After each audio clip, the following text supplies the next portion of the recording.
la Casa del Pueblo de Miraflores. Nuevamente nos reunimos y en esta oportunidad el programa de agenda social, conducido indudablemente por nuestro compañero y querido militante aprista Enrique Valderrama. Y tenemos en la mesa, compartimos con Félix Ortega y con Walter Navarro, y contamos con la presencia de Moisés Tambini. Walter, dicho sea de paso, es miraflorino también. Ese es jamón nuestro. Juega de local y es ganador. Bueno, sin más que decir, indudablemente estamos en esta oportunidad reunidos en la agenda social para ver el tema de salud, que es un tema muy importante para desarrollar. Tenemos que escuchar las exposiciones tanto de Félix como de Walter al tema y escuchar las preguntas, las inquietudes que ustedes puedan manifestar en su oportunidad y Enrique pueda conducirnos. Muchas gracias.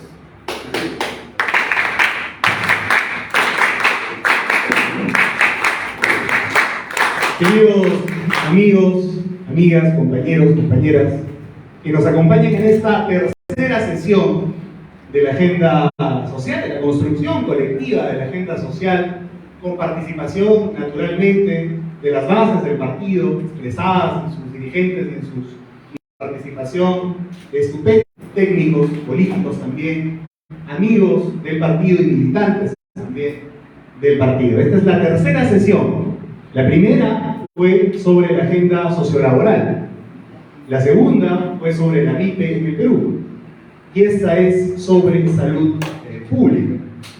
Quiero, naturalmente, antes pedir un saludo para algunos dirigentes que están presentes, unas palmas para el compañero Elías Grijalva y para la compañera Carmen Najarro, miembros de la Comisión Nacional Política del partido, que nos acompañan el día de hoy.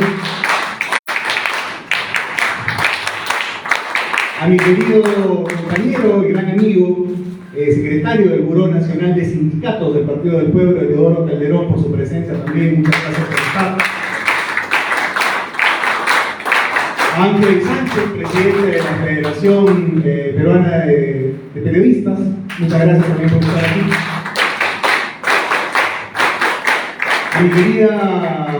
A mis queridos compañeros, secretarios generales distritales, Cecilio Holgado, acá presente de Surco, Manuel Arana, de Pueblo Libre, Miguel Estela de la Molina, armas revolucionarias, apristas, para todos ustedes, por favor. Sin más, evidentemente, y los expositores lo detallarán muy bien, tanto Walter Navarro como Félix Ortega, con amplia experiencia en el sector salud. Félix ha sido incluso presidente de salud. Lo que nosotros hicimos, seguramente, por la salud de los peruanos, cómo hubiera sido el impacto incluso del COVID en el país si no hubiéramos tenido la infraestructura que el gobierno del pueblo construyó en el Perú, hubiera sido evidentemente aún más difícil y complicado.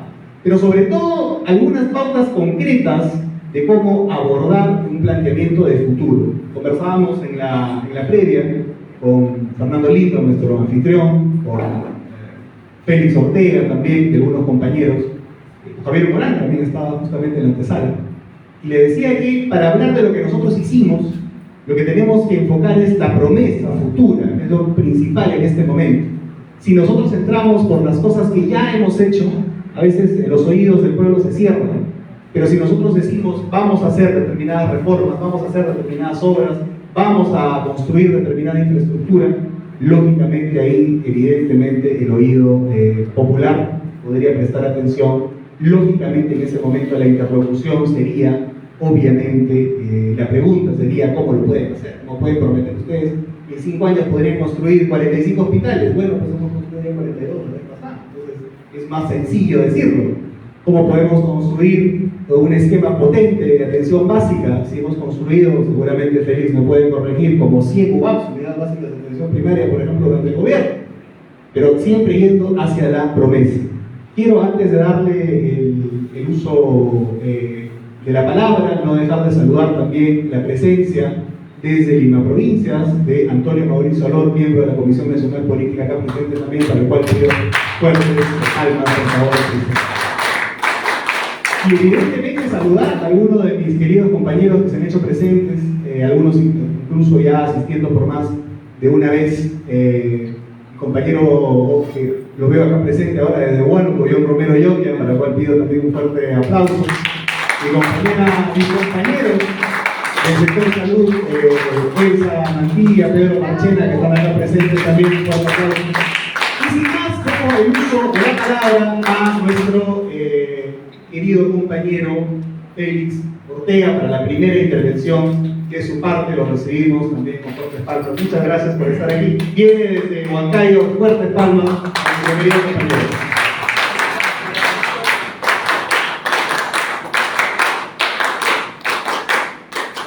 Querido compañero Enrique Valderrama, dignos compañeros de esta mesa, queridísimos compañeros del Comité de Miraflores y de otros comités de la ciudad de Lima. Es un honor para mí venir el día de hoy a hablar algunas palabras sobre un tema tan importante como es la salud en el Perú. Y vamos a hablar no solamente en base al conocimiento científico que hay sobre ello, sino en base a lo que hicimos como apristas en el gobierno último del compañero Alan García.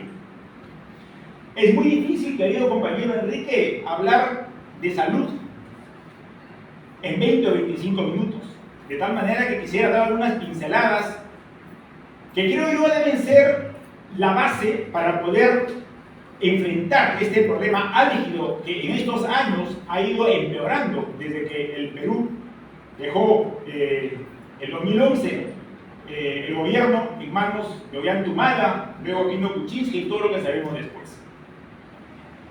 Existen en el tema de salud, queridos compañeros, 6 ejes fundamentales que voy a tocar que sirven para poder hacer que el sistema de salud de un país, y en este caso el peruano, sea eficiente y que llegue a la mayoría de los peruanos, por no decir a todos, sobre todo a los más pobres.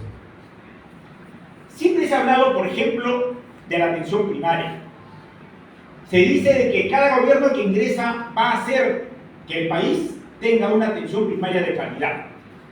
En la palabra suena muy bien, pero lo cierto es que muy poco, nada, después de nosotros se ha hecho por la atención primaria.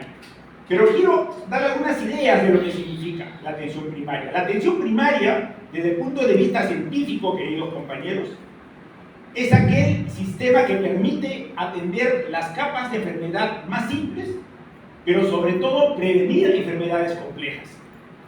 Es así como se manejan sociedades importantes como Finlandia, España, Inglaterra, Europa, Canadá. No hablo de Estados Unidos. Los mejores sistemas de salud, entre otras cosas, tienen el favorecimiento de la atención primaria. Y destinan, oigan ustedes, hasta el 60% de su presupuesto en salud para dar atención primaria. Existen abundantes estudios científicos que demuestran que la atención primaria en un país tiene 2 efectos. En primer lugar, mejora la cantidad y calidad de vida, pero en segundo lugar, ahorra costos para un país. Esos son los efectos más importantes de la atención primaria. Y nosotros hablamos esto en base a nuestra experiencia. Qué hermoso es venir a hablar a este local para decir lo que hicimos como apristas, por ejemplo, en salud. En salud, compañeros, nosotros hemos creado 100 UAPs entre el año 2006 y el año 2011. Esas 100 UAPs tenían un esquema de atención para los varones, para las damas y para la población de acuerdo a esa edad. Es decir, cada ciudadano de salud en esos momentos, si eran infantes, adolescentes, hombres, mujeres, adultos o senectos, recibían un plan de promoción y prevención de la salud que estaba completamente esquematizado, en remedio y en calco a lo que se hace y lo que todavía se seguirá haciendo en las sociedades más avanzadas del país. Entonces, cuando yo hablo de hacer atención primaria, es hacer lo que hicimos nosotros en el periodo del 2006 al 2011. ¿Esto se puede hacer en el Perú? Absolutamente. Es necesario hacerlo. Pero eso significa de que se mueva gran cantidad de profesionales, sobre todo en las zonas más alejadas. Por ejemplo, Huancavelica, Puno, Cajamarca, los Andes, que tienen la población tan desperdigada, necesitan que brigadas de atención compuestas por médicos, obstetrices, pediatras, ginecólogos, vayan a esos centros a poder hacer la atención que se requiere en esas regiones. Yo diría, compañero Enrique, que la frase para esto del partido hacia esas poblaciones debe ser: el APRA va a llevar la salud a las puertas del hogar, hasta tu casa. Esa debe ser la frase que ejemplifica la forma de dar atención primaria a la población, que, repito, la hicimos en el gobierno macrista. El segundo aspecto que quiero hablar para el tema de salud es el tema de la integración entre el MINSA y el salud. Ustedes han escuchado hablar que es necesario que el MINSA y el salud se integren. Yo estoy de acuerdo con eso.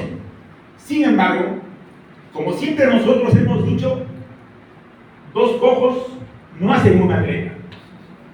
No se puede poner al MINSA, que está cojo y mucho más cojo que salud que también tiene algún grado de cojera, junto a un atleta. Ambas instituciones, ambos sistemas de salud, la parte pública, pura como es el MINSA, y la seguridad social, tienen grandes deficiencias.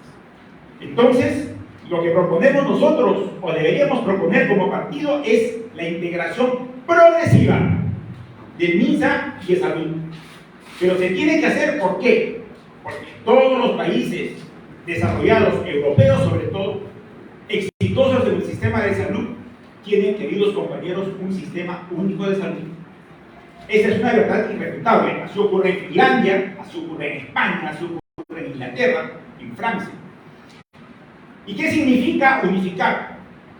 Significa, primero, equiparar la infraestructura que hay entre el MINSA y el salud. Significa equiparar el equipamiento que tienen ambas instituciones. Significa equiparar los recursos humanos que tienen ambos, porque, como repito, cada cual tiene falencias. El MINSA las tiene más que salud, evidentemente, debido a su presupuesto que es tan magro, y debido a que, como la mayoría de empresas públicas, está creciente, cargada de un sindicalismo rodeado de corrupción. Entonces, yo creo que en un lapso de 5 años, si se hace un esfuerzo enorme, compañeros, se puede estandarizar, repito, el equipamiento, los protocolos, la organización, el recurso humano, tanto de salud como el MINSA, para poder hacer que después, en el transcurso del tiempo, ambas instituciones puedan tener un sistema único. El presupuesto, digamos, también es importante. Ustedes deben saber que el presupuesto de salud, por ejemplo, per cápita anualmente, es alrededor de 1.000 soles. Y el presupuesto que da el MINSA a los ciudadanos comunes que no están asegurados es alrededor de 560 soles.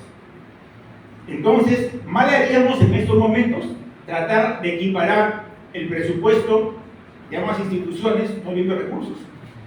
Este año han destinado algo más de 24.000 millones de soles para la salud en el Perú. No alcanza. Por el presupuesto de la Naciones Unidas fue de 200.000 millones y el presupuesto de salud, para que solamente el salud para que el MINSA igualare salud, requeriríamos que el presupuesto de salud mínimamente en el Perú sea algo más de 30.000 millones de soles, que es algo que no tenemos en estos momentos. He hablado ya entonces de lo que es atención primaria y de su importancia.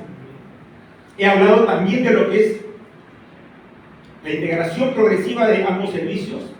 Y en tercer lugar, y esto es fundamental, es la rectoría del sistema de salud. En estos años, queridos compañeros, hemos visto una gestión pésima del sistema público de salud en las diversas regiones. Ustedes saben lo que dicen estos días en los medios, que las regiones del sur, por ejemplo, han devuelto hasta la mitad de su canon, porque no son capaces de utilizarlos adecuadamente. Y eso ocurre porque cada gobernador regional, que es una suerte de reyesuelo, genera su sistema de salud de acuerdo a sus intereses y de acuerdo a sus prioridades, entre comillas. Y eso genera un gasto enorme, genera dispendio de recursos. Hoy día, los estudios, la experiencia y las vivencias demuestran que es mejor que el sistema de salud tenga una rectoría centralizada con ejecución naturalmente descentralizada. Pero tiene que haber un sistema rector en el MINSA, así como lo hay en el salud, en el cual el presidente ejecutivo, en este caso el ministro, y los asesores puedan definir exactamente qué niveles de atención tiene que haber en cada región.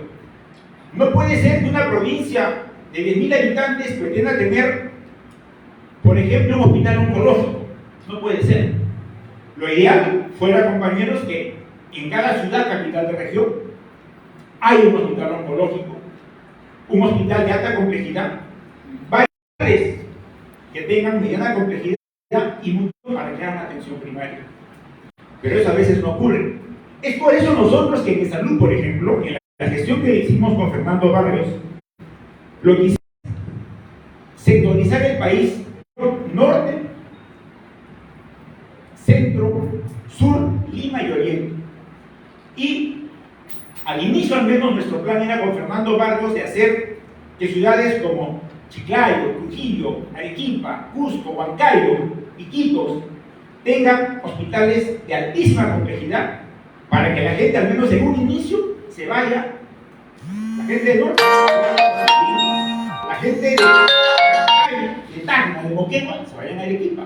La gente de Huánuco, de Junín, de Ayacucho, se vayan a Huancayo. Y naturalmente, con el tiempo, uno podía hacer hospitales de más complejidad en cada región. Entonces, hoy día, la rectoría desordenada que hay en el sistema de salud peruano hace de que haya un dispendio enorme de recursos a aquellas enfermeras y profesionales que trabajan ahí. Entonces, el quinto punto tiene que ver con lo que es, repito, protocolización y estandarización de la atención de salud. Y el sexto punto tiene que ver con el control de calidad de la atención de salud. Este control de calidad tiene que estar ligado a resultados y ligado a la calidad de atención que le da el médico al paciente. Y quiero poner un ejemplo importante. Nosotros en el año 2008 decidimos con el directorio de salud, y está Elías de Grijalva, a formar parte del directorio, no me va a dejar engañar, decidimos la implementación de 2 hospitales en Lima de la Seguridad Social que tenían la famosa asociación público-privada, que fue bastante estigmatizada. Algunos sindicatos decían que se estaba privatizando la salud, decían que iba a ser o significar la quiebra de salud. Hicimos 2 hospitales. Uno está en Villa María del Triunfo y otro está en el Callao. El hospital, me parece, el Marco, y el otro es el ¿verdad? 2 hospitales. Esos hospitales, compañeros, yo tuve el privilegio de firmar el contrato con las empresas españolas. Esos hospitales fueron la primera experiencia exitosa en Latinoamérica de hospitales con APP. Yo quisiera invitar a algunos de ustedes para que visiten esos hospitales. Las estadísticas que están ahí puestas dicen de que el grado de satisfacción de esos hospitales supera el 90%. A diferencia de un hospital como Angamos, como Revaliati, como Almenara, no pasa del 60%. Eso quiere decir que no necesariamente la ayuda privada es mala. Como dijo alguna vez el compañero Alan García, no importa de qué color tiene que ser el gato, lo importante es que case ratones.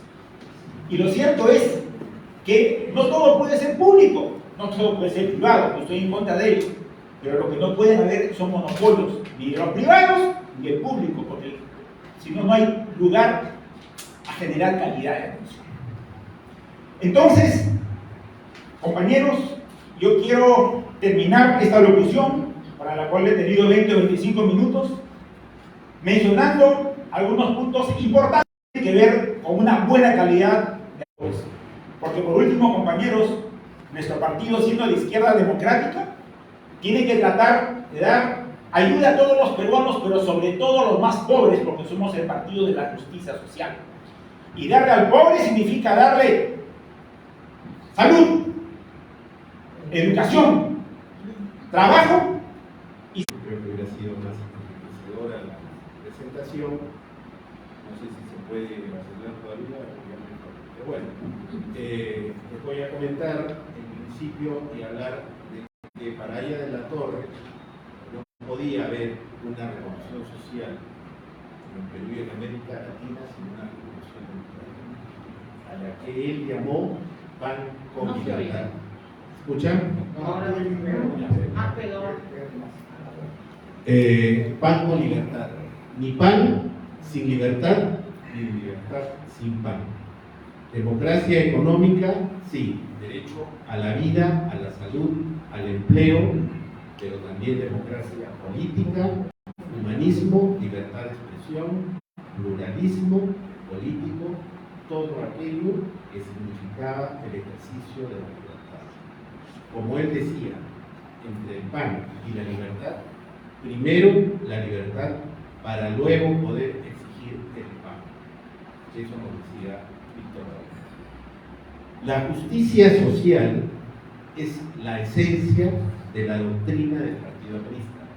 Es un principio básico que reconoce y respeta la dignidad del ser humano y se orienta a la superación justamente de la explotación, la miseria y sobre todo de las desigualdades. Esta es inadmisible sin libertad y democracia, porque el abuso y la dominación vulneran los derechos y las libertades fundamentales de los seres humanos y requieren fundamentalmente una decidida acción hacia el desarrollo económico. Todo esto se encuentra plenamente enmarcado dentro de los objetivos del desarrollo sostenible al 2030 de las Naciones Unidas, que se promulgaron en una reunión que se hizo en el año 2015. En ese marco, indudablemente, se consideran prioritarias las acciones intersectoriales, intergubernamentales, interinstitucionales e interdisciplinarias, destinadas a la disminución de la pobreza extrema, pobreza, desnutrición, promoción del desarrollo infantil temprano, a dar acceso a la salud y educación de calidad. Todos esos justamente elementos de la agenda social del Partido Aprista, priorizando las poblaciones rurales, quechohablantes, mujeres, adolescentes, niños y adultos mayores y personas con discapacidad. Si Víctor Raúl viviera hoy, sería el principal gestor, queremos, de lo que él ya lo dijo, pacto social para el bienestar de las clases más oprimidas del país. Vivimos momentos muy difíciles y él siempre propugnó el pacto social a través de ¿qué? Del Congreso Económico Nacional, que buscaba solucionar los problemas más álgidos del país a través del acuerdo entre los trabajadores, empresarios y el Estado. De esa manera, él aspiraba a llegar al país con justicia social. El llamado a un pacto social en este momento resulta oportuno y esencial por la económica e institucional, en donde la protesta y el vandalismo están afectando la gobernabilidad y la estabilidad de la democracia. La política y la defensa de la libertad es tan importante como un modelo económico eficiente, pero que no descuide la justicia social. ¿Y qué cosa es la justicia social? Se basa en la igualdad de oportunidades en los derechos humanos, más allá del concepto de justicia legal. Está basada en la equidad y es imprescindible para que cada persona pueda desarrollar su máximo potencial.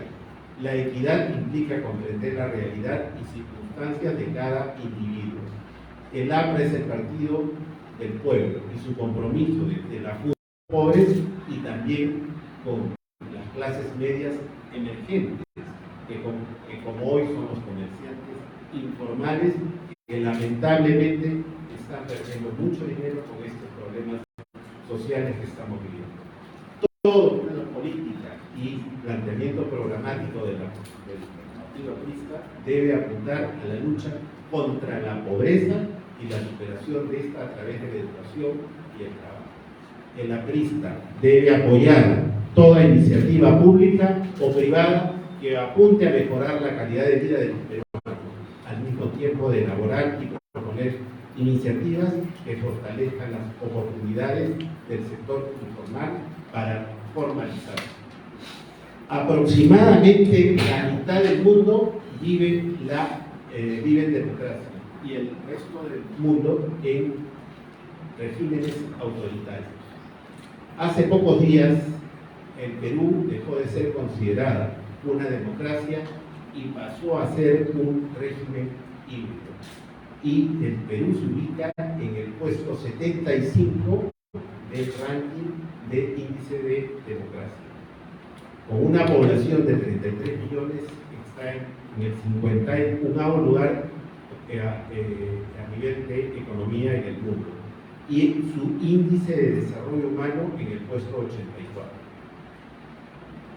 El otro tema, las constituciones del 79 y del 93 definen a la economía peruana como una economía social de mercado. Y esto traigo a colación por la gran discutida asamblea constituyente que se está hablando ahora.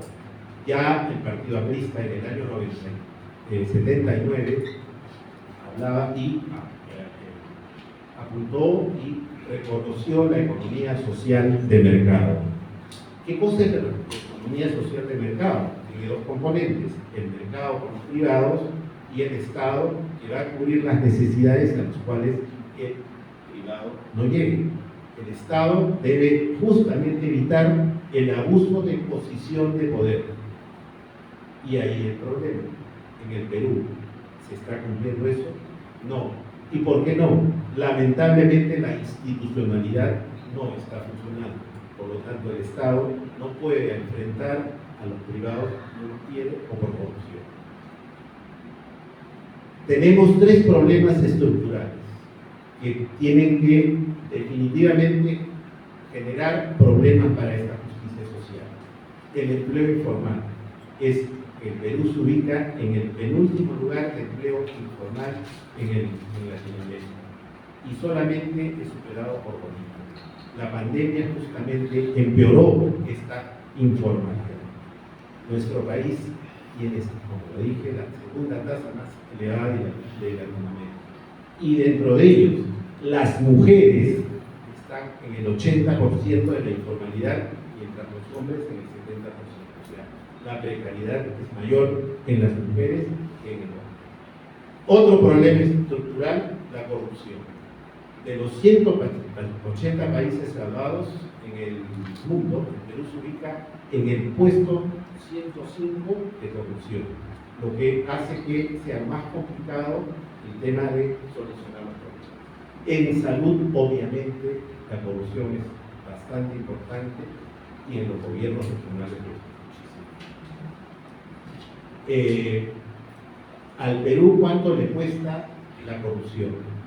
Han dicho los economistas que le cuesta un 3% del PIB. Ese es lo que le cuesta la corrupción. El otro problema, la pobreza.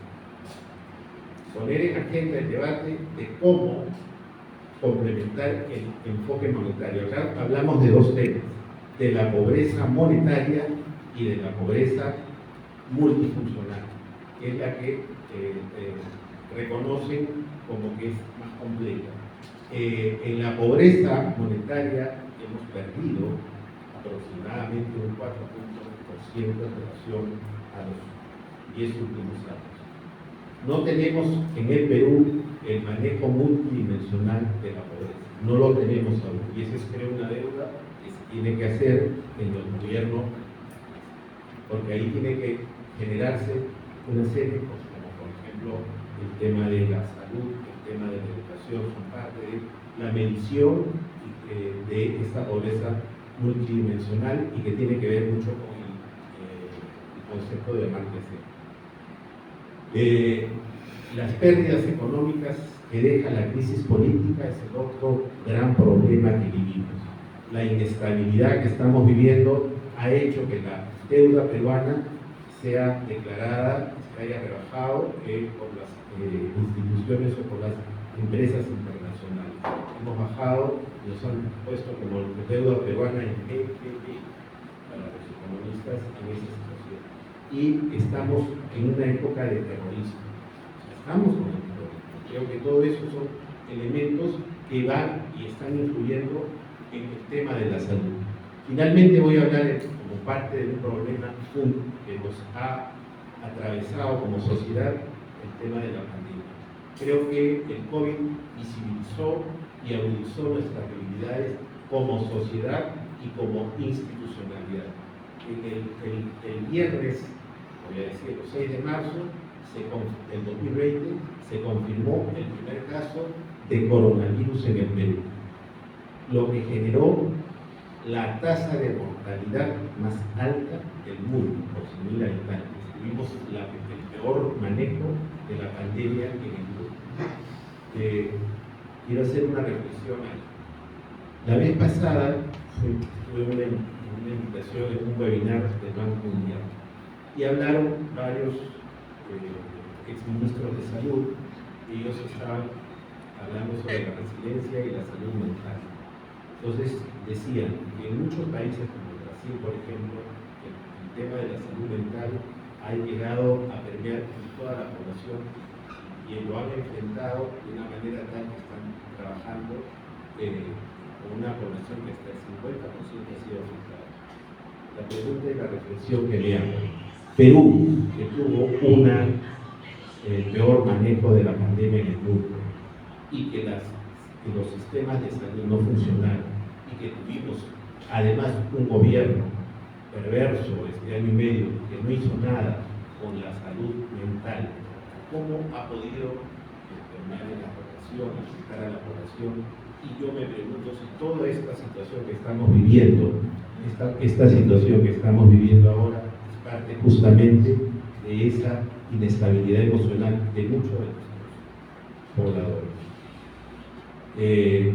El otro tema es las vacunas, que lo que me quería comentar.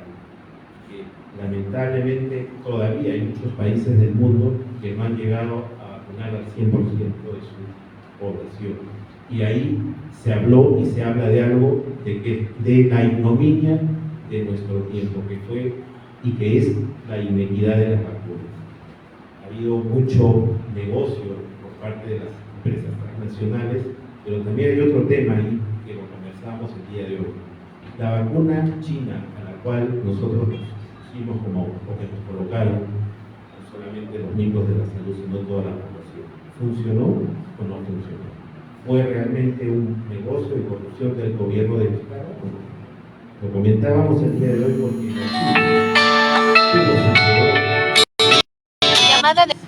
en estos últimos meses, cuando el concepto de tolerancia cero de la vacunación lo dejó de un lado y creo que han tenido el peor manejo del COVID en los últimos años. Ellos estaban muy bien, pero sin embargo han tenido un rebrote tremendo de con el COVID. ¿Y qué es lo que nos demostró esto? Un sistema de salud ineficiente, un sistema fragmentado, con limitada capacidad de acción, precario sistema de información sanitaria, primer nivel de atención con escasa capacidad para diagnosticar, atender y dar seguimiento, agravado por el cierre de la consulta externa en vez de funcionar. Por eso es que se murió tanta gente. Insuficiencia de infraestructura y equipamientos, camas, ventiladores y otros. Escasos recursos humanos en los 3 niveles de atención, insuficientes medicamentos e insumos estratégicos. Y viene ahora el mundo post-COVID. El mundo post-COVID viene con la sindemia o enfermedades que no fueron atendidas en su momento, como el cáncer, los problemas de hipertensión, cardiovasculares y sobre todo la salud mental.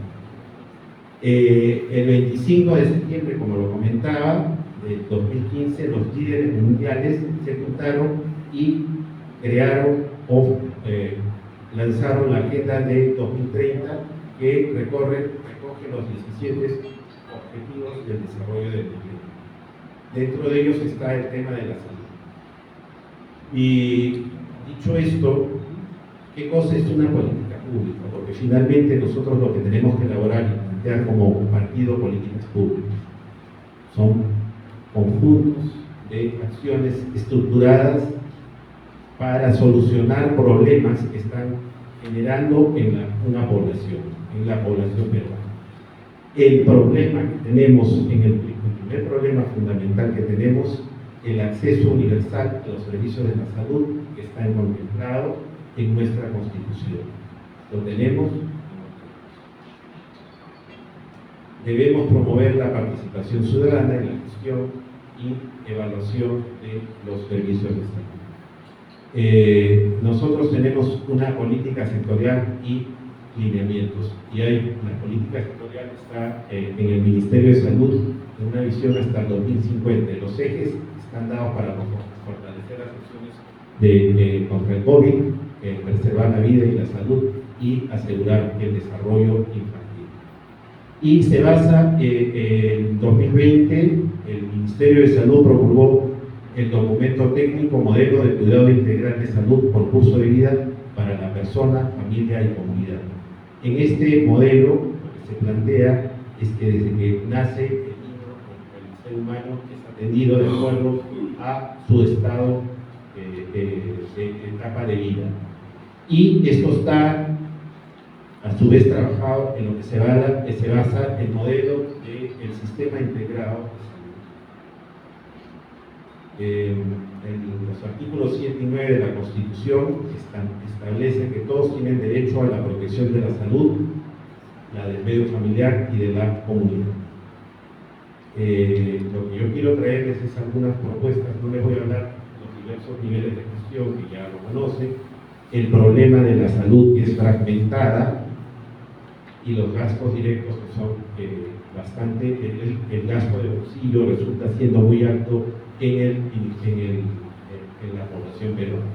El otro tema que salió después del análisis, después de la pandemia, son la capacidad instalada en los diversos niveles de atención, tanto en el primer nivel de atención como el segundo, demostró que hay una capacidad de hasta el 20 o 30% de que no están resueltos por estos centros hospitalarios.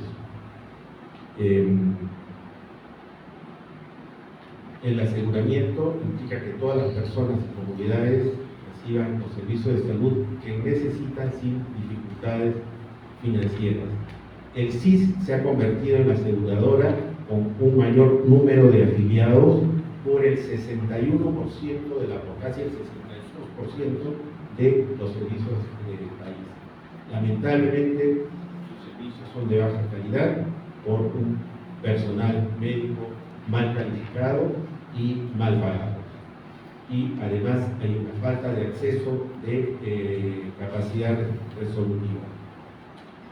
El presupuesto asignado en el año 2022 alcanza en los programas presupuestales en el Ministerio de Salud de 8.637 millones, los cuales en el año 2022 se ejecutó al 97%.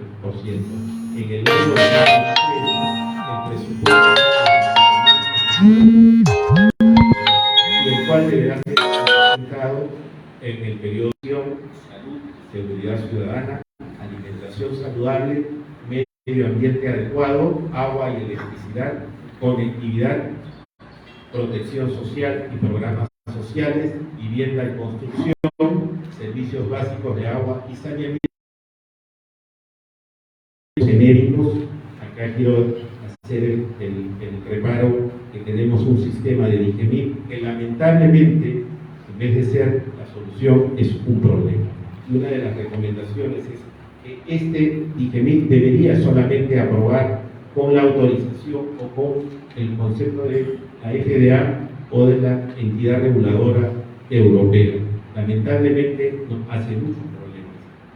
Intercambio prestacional, participación y vigilancia ciudadana, modernizando la gestión, como bien dijo el doctor Ortega, implementación del registro electrónico en salud y la telesalud, obviamente. Por supuesto, mejorar la respuesta hospitalaria. El primer nivel de atención es fundamental como puerta de entrada. Y tuvimos el gravísimo problema durante la pandemia de que se cerró, lo que generó tantas muertes. Voy a comentar finalmente de 4 propuestas que estoy trayendo en la experiencia que tuve voy a comentarlas. Yo estuve en el 2020, llegué a la Dirección de Enfermedades No Transmisibles. Y en esa dirección tuvimos la posibilidad de trabajar un problema que un área, un componente del ministerio, que es uno de los elementos fundamentales de la economía del país, que es la minería. Lamentablemente nosotros no tenemos un manejo de la minería en salud muy importante. Pero antes de eso quiero comentar uno de los puntos que mencionó el doctor Ortega, que es la rectoría de la salud. Definitivamente el Ministerio de Salud ha perdido la rectoría de su sector y de todo el Sistema Nacional de Salud. Yo creo que es importante que esta se recupere. En el Ministerio, en la época de la pandemia, lamentablemente, no se manejaron, el Ministerio de Salud no pudo manejar bien el tema de la salud de las regiones, lo que generó que tuviéramos problemas en las muertes que tuvimos. El segundo punto es la descentralización de la salud. Es un reto que el Perú tiene pendiente para más del 70% de ciudadanos en las regiones. En el Perú, en Lima, probablemente el manejo de la salud está centralizado y controlado. Lamentablemente en el interior eso no sucede así. ¿Y cómo mejorar la descentralización en salud? Con transferencia de funciones, con un Consejo Nacional de Salud con poder y decisión, con inversión en salud, con gobiernos regionales que puedan trabajar políticas, presupuesto por resultados, con importantes reformas y con planes regionales adecuados. Creo que esto puede mejorar la situación en la descentralización de la salud. Con respecto a el área de metales pesados y lo que comentaba en el tema de la minería, es importante priorizar los derechos humanos al agua potable y al saneamiento como base de la salud pública. La minería está trayendo muchos problemas en el tema de la contaminación del agua. El día de ayer hay un informe que comentaba con gente de esta área que hay una contaminación de aproximadamente el 30% de aguas en casi todo el país, incluido Lima. Y esto es en respuesta a que no hay una prevención.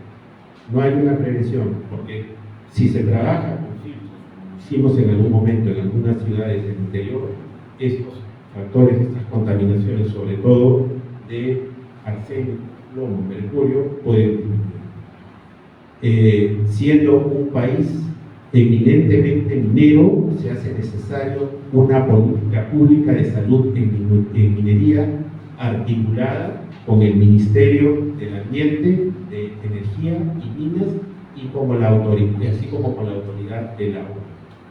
Es importante promover estrategias de adaptación frente al cambio climático. El Perú, por su vulnerabilidad, tiene muchos sistemas biodiversos y esto hay que cuidarlo. Y es importante trabajar el plan multisectorial para la población expuesta a metales pesados, metaloides y otras sustancias químicas que las dejamos en el Ministerio de Salud lista para su promulgación. Es importante generar una carrera de metales pesados y toxicología. Las universidades deberían implementar esta educación. La contaminación tóxica, según los datos aportados por el Ministerio de Salud, hay más de 10 millones de peruanos y peruanas, lo que supone el 31.15% de la población que ingieren tóxicos o metales pesados, en las zonas sobre todo de Pasco, Puno, Amazonas, Callao, Madre de Dios, y el 100% de la población de la región, según este estudio. El otro tema importante es la salud mental. Creo que es fundamental trabajar el tema de la salud mental en un modelo comunitario de salud mental. La anemia y de nutrición. Este tema de anemia y de nutrición también lo trabajamos en esta dirección de enfermedades transmisibles y tuvimos la posibilidad de encontrar en regiones como Ica, Ucayali y Cananceca, Ucayali, Juan Avenida, había aproximadamente hasta un 50% de gente de niños de 0 a 5 años con anemia y sobrepeso a la vez, lo que hace que el tratamiento de la anemia sea diferente a lo que se estaba haciendo.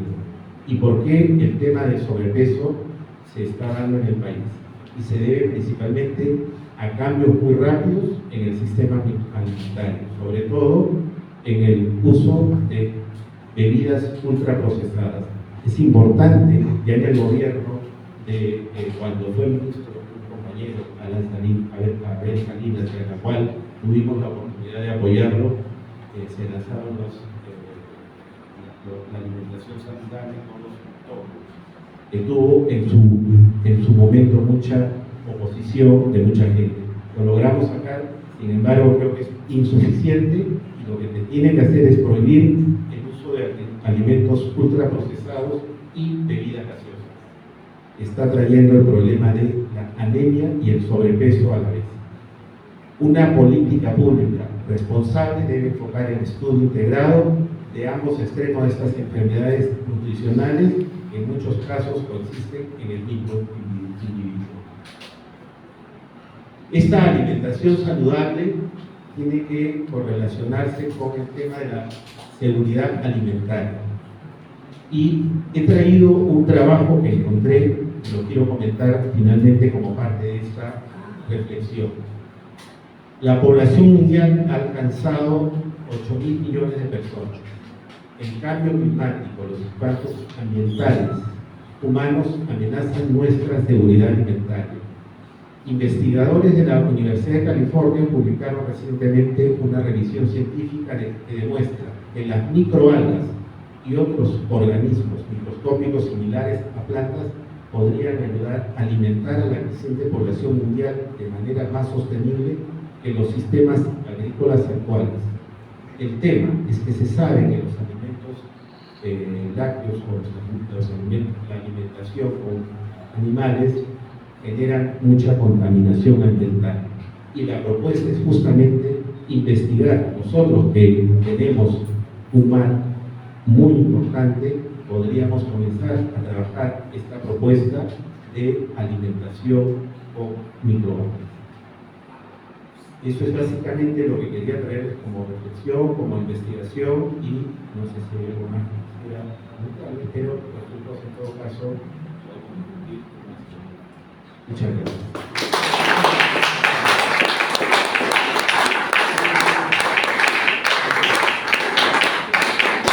Queridos compañeros, entonces hemos culminado esta primera ronda. Yo les pido celeridad en lo que viene, porque creo que podemos tener algunas intervenciones a modo de preguntas de máximo 1 minuto, por favor, en el sistema usual. Levanten la mano rápidamente quienes quisieran intervenir, rápido. Ok, bien, perfecto. Listo. Entonces, vamos con el primero que levantó fue Cristian Llerena, Manuel Arana, Javier Morán, Gordillo, compañero Supido, Salas, Mantilla, y Mancilla también, Bulnes, listo. Ramos, Leo, listo. ¿Qué compañero Supido? Compañero Klein, compañero. Guillermo Klein. Listo, entonces empezamos rápidamente, las preguntas son acumulativas, por favor máximo 1 minuto, que evidentemente tenemos, además el compañero tiene que ir a tomar también su transporte de retorno. Adelante, empezamos con Cristian Llerena, por favor, rápidamente. Buenas noches, para mi paisano, mi amigo, compañero Félix, solamente una pregunta. La ex ministra de Salud, saliente de Pedro Castillo, ha propuesto un proyecto de ley que dice que los médicos generales automáticamente ya deberían especializarse. ¿Qué opina usted sobre eso y qué daño traería en caso de que sea dañino? Bien, Manuel Arana. A ver, un minuto vamos a hacer las preguntas que se van siguiendo, ¿no? ¿Quién le vamos a proponer al país en torno a 2 o 3 temas que han sido graves en los últimos años. Primero, medicinas caras. Con un fenómeno del tema de la pandemia, un Panadol cuyo blister costaba un sol pasó a costar 8, 9, 10 soles. ¿Qué le hicimos al país respecto a eso? 2. ¿Qué le hicimos al país respecto a la estructura médica, a la estructura sanitaria del Perú? Que colapsó en las principales provincias del país por eso que hubo el volumen de muertos. En la costa fundamentalmente colapsó, incluso por eso hubo el volumen de muertos. Tercero, yo creo que una agenda social evidentemente tiene que tener temas de los que hemos hablado hoy día, pero tienen que priorizar temas que conecten con la sociedad. Yo dejo 3 temas importantes. Primero, según las encuestas de hogares, hay enfermedades respiratorias que son comunes y permanentes, igual que estomacales. Hemos escuchado ya en otras veces que indican que más o menos 3 millones de hogares en el Perú, 3 millones de hogares, no tienen piso. Y eso provoca infecciones estomacales, provoca temas respiratorios. Se ha devuelto más o menos 20.000 millones de soles del presupuesto público 2022. Con esa cantidad se han puesto 3 millones de pisos, ¿no es cierto?, al Perú que necesita. Segundo, o tercero, el hospital de arte, que fue el hospital que se batió, por lo menos en la parte inicial contra la pandemia, fue construido por nosotros, por nuestro gobierno, y más o menos costó entre 300 millones entre estructura y equipamiento. Hoy debe estar costando 400 y es un hospital de esa magnitud. ¿Cuál es posible que se devuelva 20.000 millones anualmente cuando eso pudo haber financiado 50 hospitales del país? Eso hay que decir. Está muy bien el tema conceptual de la salud, lo manejan ustedes mejor que cualquier otro profesional del partido, pero hay que dar esas pepas directas, mensajes, para llamar la atención y que crean una propuesta política. Muchas gracias. Salas. Una pregunta a la mesa. Frente a Félix. Usted habló sobre la fusión de MINSA y Seguro Social. ¿Por dónde empezaría? Y si se da el caso de los hospitales militares, ¿están incluidos en esa fusión? Mancilla.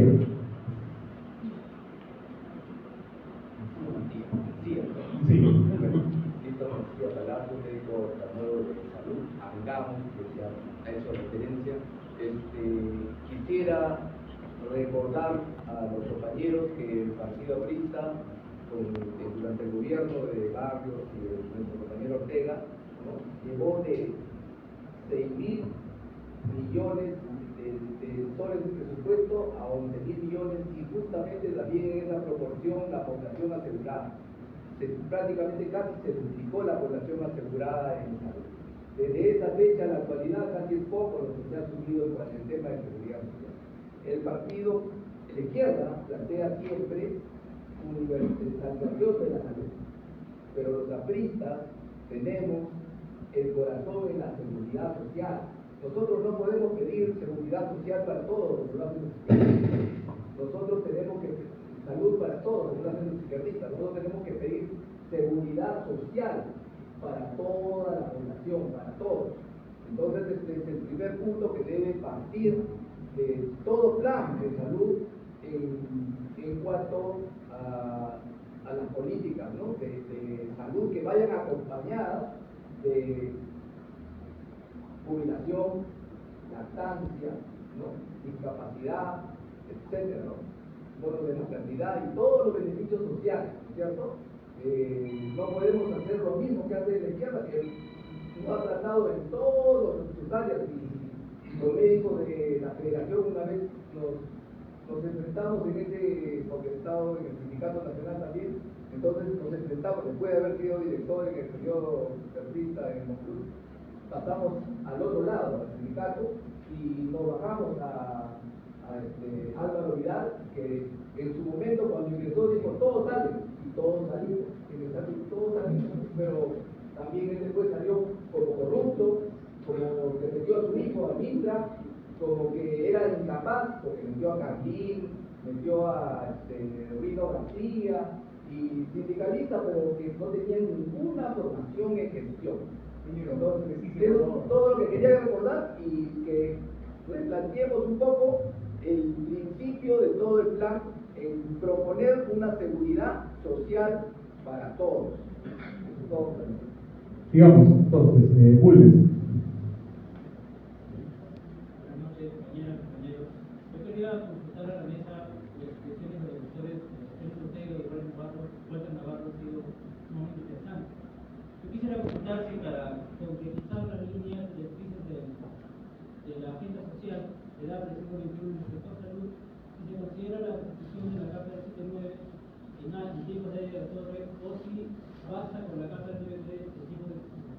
Muchas gracias. Javier Morán. Saludar al vecino de evento de este tipo. Creo que el tema de salud, como todos los temas sectorales, deben tener enfoque multidisciplinario. Hay tres temas puntuales que voy a preguntar. Uno es el tema de planificación del tema de la salud. Usted puede construir una cosa médica en la parte alta de la parte migratoria en temporada, pero mientras no tenga agua potable, la gente se va a seguir enfermando así tenga la alternativa y el equipamiento que tenga. Entonces, ¿cómo articulamos la política de salud, como Ramiro decía, cuál es una base en el tema, por ejemplo, de las zonas de contaminación minera y los temas relacionados al daño producido? Segundo tema, ¿cómo hacemos para implementar una construcción que va más allá del dinero que se gastan del sector público, sino cuando la gente va a atenderse al Hospital María Auxiliadora y encuentra, por ejemplo, las pruebas y tiene que tomarse las en los médicos que están al frente, con sus consultorios privados? Y otro tema que me parece fundamental, hay un problema de especialización en el país. Tenemos médicos generales, pero no tenemos, usted puede construir un hospital oncológico en Trujillo, pero ¿cuántos especialistas sobre el tema de cáncer tenemos para que trabajen en esos hospitales? O sea, no hay un tema solamente de recursos públicos de educación, sino hay un tema que tiene que ver con la planificación, cómo ordenamos la educación pública para que no solamente se trate de números que se invierten, sino de calidad de gasto y de eficiencia real en los resultados. Muchas gracias. Mantilla.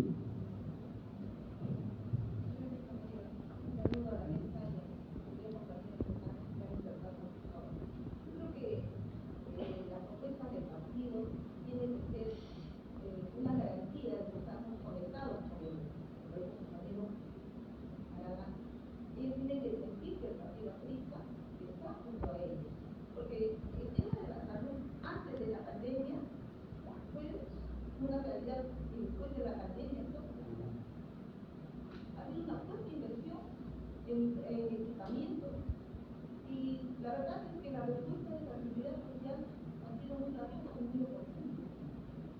Y eso, como lo dice el compañero Castilla, nosotros apostamos por la seguridad social universal. Ese es el problema. El aseguramiento que lo planteamos en el 2006 fue para cerrar esa brecha económica del acceso a los servicios para que no salga la plata del bolsillo. En tanto, aumentara la población que aportaba, los trabajadores, con todos sus derechos. Entonces, de repente, nosotros podríamos plantear, según los compañeros, el ejercicio del derecho que se vea realizado, que vea puesto en marcha a partir de un gobierno. El derecho a la salud que sea efectivo, que vaya el ciudadano a cualquier establecimiento y pues atienda con su propio DNI. Y no interesa que si es de salud mixta o si no es privado, que bueno, ellos después administrativamente le ponen a que corresponda el costo de la consulta. El derecho a la salud. Y que no salgan con ibuprofenos y sanadores, porque es lo único que le dan mis compañeros Ortega, en el salud y en el MINSA no lo está haciendo. Y es decir, no hay, en el MINSA no hay primer nivel de atención. Muchos papeles desde el gobierno de Humala, con la bendita señora Midori Tejari, con el decreto legislativo cambió, quiso hacer una reforma. Y dijo, establecimiento de salud para la atención primaria, nunca se reglamentó. Después del 2018 hasta 19, ya dijeron redes integradas. Compañero Ortega, está en el RIS incluido, como están preguntando el compañero, los hospitales, los establecimientos de las Fuerzas Armadas, la seguridad social. Las redes integradas involucran los servicios de todos los establecimientos que están en un territorio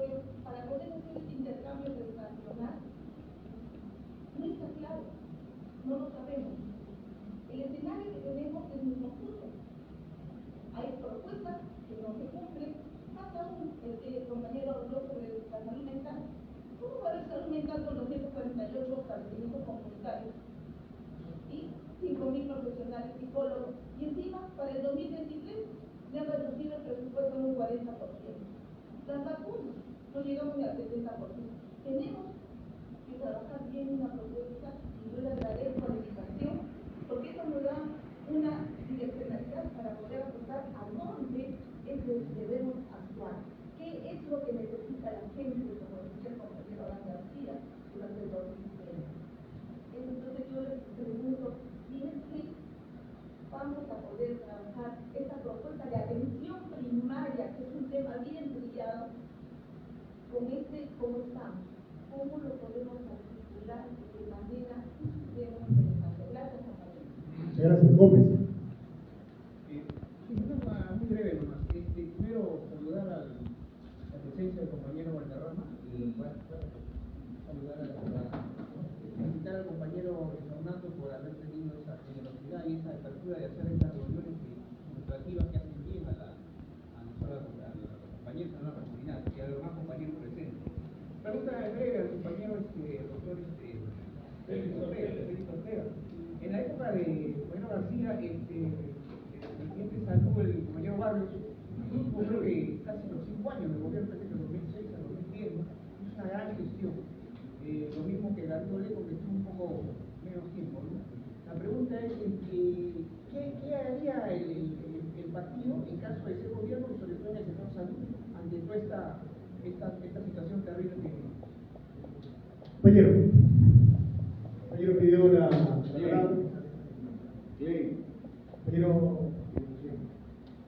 Compañero. Sí, no, pero usted había pedido la palabra, ¿verdad?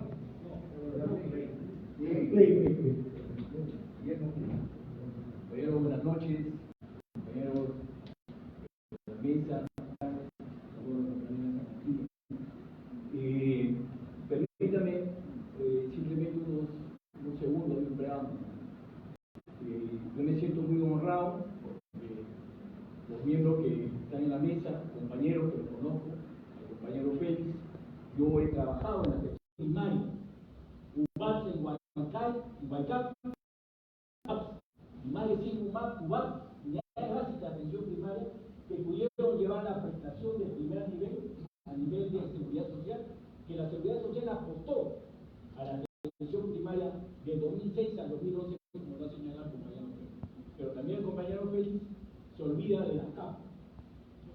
Los CAP, los centros de atención primaria, que eran hospitales, o lo que equivale a un establecimiento 1-3 o 2-1, tuve el honor y la honra de asumir la responsabilidad generacional de ser director del CAP, Alfredo Piazza Robles.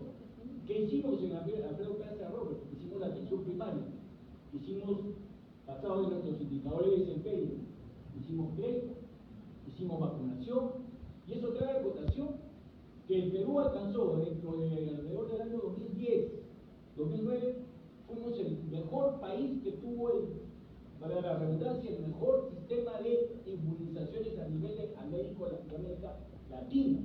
Teníamos entre 11 y 17 vacunas. Ya sabemos qué vino después. Así como se quiso tapar los logros y las conquistas del gobierno aprista, vale decir, el Estadio Nacional, la Biblioteca Nacional, etc.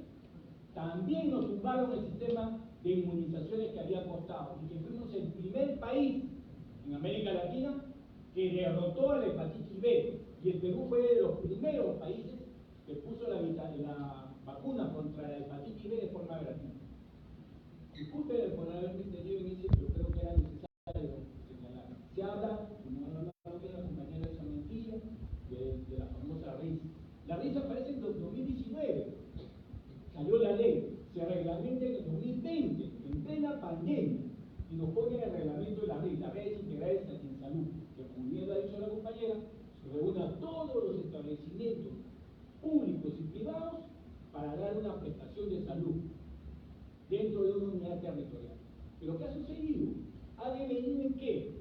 Esa famosa RIS, redes integrales de salud, ha venido en una costra militérica, donde simple y llanamente se han enquistado burócratas que simplemente han estafado, como hemos visto, en el tema de la vacunación, donde los recursos humanos, médicos muy capacitados, enfermeras muy sacrificadas, técnicos de enfermería, no se les ha pagado. y los que hemos palpado, los que pertenecemos al MINSA. Y otra cosa, mi pregunta a tan distinguidos miembros de la mesa directiva y saludo a mi secretario general, el compañero Fernando Lino. Siempre nosotros hemos pregonado, por lo menos yo me acuerdo de estudiante, el sistema coordinado de salud. Había grandes debates. En esa época Sánchez Moreno, muy pequeño, Sánchez Moreno con su sistema único de salud, los camaradas, mientras que la grande lucha la daba compañero don José Barzal. Sistema coordinado de salud, con el compañero, creo que es momento también sería oportuno recordarlo acá, compañero César López Silva. Sistema coordinado de salud, compañero. ¿Qué sucede ahora? La RIS ha hecho el sistema único de salud, que es la propuesta de los camaradas, de Sánchez Moreno, 30, 35 años atrás, que ha fracasado. Pero en este momento ese es el sistema que estamos viviendo. Más que nada MINSA. De salud, obviamente, ha salido adelante, está saliendo adelante con grandes problemas. Mi pregunta, vuelvo a iniciar la palabra. ¿Qué piensan ustedes del sistema coordinado de salud? Obviamente, la respuesta la vamos a coincidir, pero ese sistema coordinado de salud, ¿creen ustedes que es viable? ¿Creen ustedes que es obligatorio? ¿Creen ustedes que el partido tiene que enarbolar la bandera del sistema coordinado de salud y decirle al pueblo, al movimiento popular, porque el APRA es de izquierda, a ese movimiento popular de las universidades, de los sindicatos, de los gremios, de los mercados, decirle, el APRA, su consigna, su forma de entregarle la salud al pueblo es a través del sistema coordinado hacia la universalización de la salud? Entonces, yo creo que la respuesta es obvia. Disculpen la emoción, pero yo me siento muy honrado por venir a mi sector después de algún tiempo y estar tan cerca del compañero Félix como del maestro doctor Navarro. Muchas gracias. Gracias, compañero.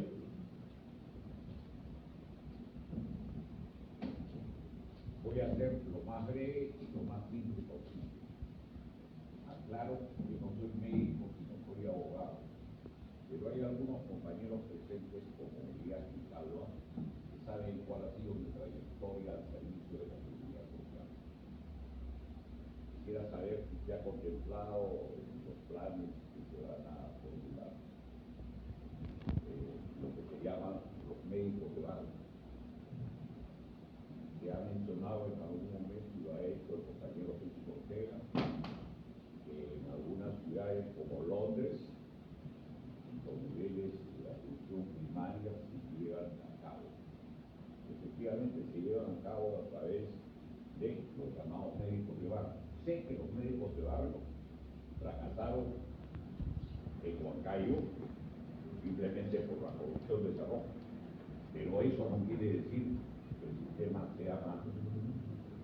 En el año 85, los primeros meses, conversé con el compañero Alan García, recordado y querido por todos nosotros, y le formulé ese planteamiento que él lo tomó con especial interés. Creo, como muchos de los compañeros presentes, en la universalidad de la seguridad social. Y quiero recordar que el sistema financiero del régimen de salud que administra de salud hoy día es un régimen de reparto, que significa en pocas palabras que tengo que cobrar lo que tengo que prestar como servicios. Tiene que haber una equiparidad entre ingresos y egresos, con una cuota de garantía, un porcentaje del gasto del año anterior, que es una reserva de seguridad. Y que yo sepa, desde hace muchos años no se realizan estudios actuariales y tampoco se reajusta la tasa de aportación. Y eso obviamente impide que se cumpla uno de los principios que están establecidos en la Carta Constitucional, en la Carta Magna, que es la universalización de la seguridad social. Y yo creo que hasta eso debemos ir. Y si extendemos la seguridad social, cuando más asegurados aporten a través de sus empleadores, el costo va a ser menor, porque no todos los trabajadores se enferman juntos el mismo año.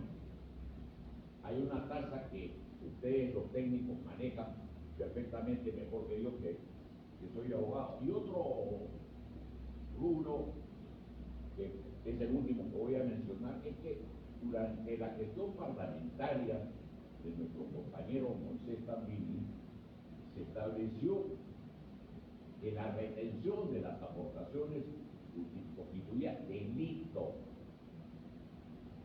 Esa norma ya no existe, fue eliminada durante la época de Fujimori, cuando se implantaron las AFP en el Perú, que son una mala copia de las antiguas cajas de previsión social que fracasaron en todos los países del mundo, y que el año 92 solamente existían en Zambia, Tanzania y algunos pocos países del Caribe. Y gracias, compañero. Muy bien, última intervención. Desordena el tema.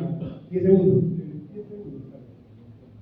¿Cómo hacemos para que los agentes comunitarios de salud, que no son médicos y que son humildes, podamos incorporarlos en una estrategia de salud primaria?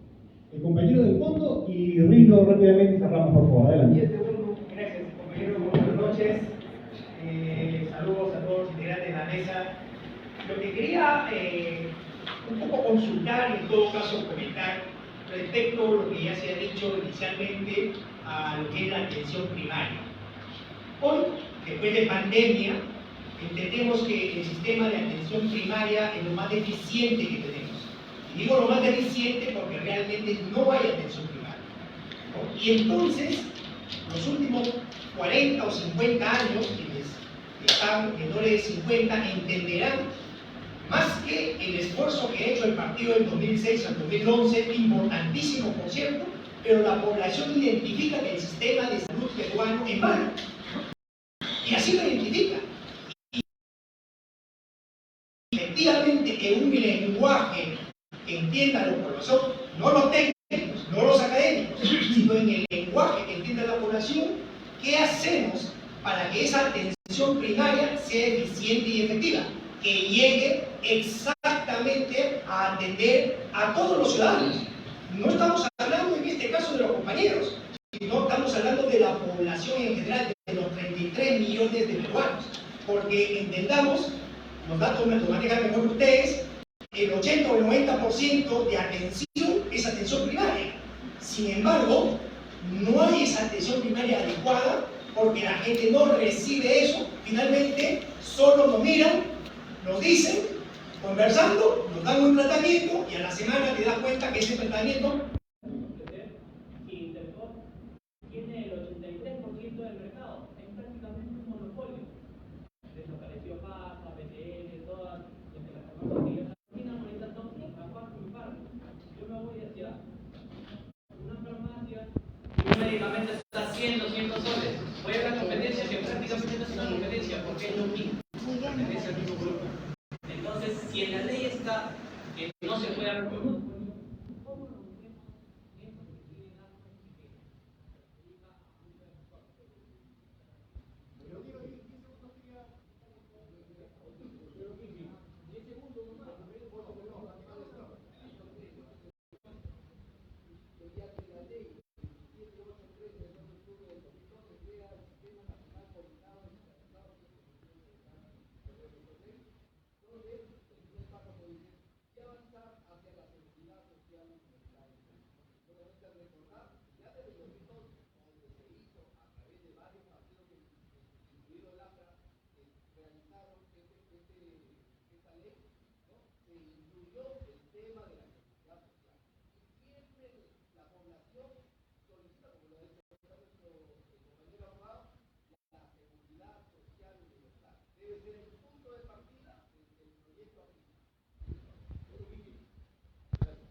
pero esa atención primaria